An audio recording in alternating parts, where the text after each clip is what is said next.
I'm Tamer Mohammed. I'm CEO of Aspect Biosystems. Right now, to develop a single drug, it starts off with testing in animals and on simple cells. And then once a drug shows promise, it's taken into clinical trials. But most often, those drugs end up failing. One important reason is the models that are being used at the early stages of drug development don't really predict what's going to happen inside of the human body. Aspect is a biotech company, and we're focused on developing living human tissues using our 3D printing technology. Our tissues are already being used to make better decisions in the drug development process.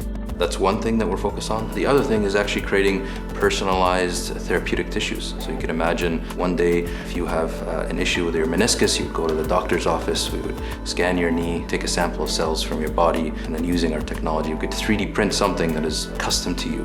That's just one example of the impact that we could have. We can really personalize medicine and actually replace diseased and malfunctioning parts inside of the body.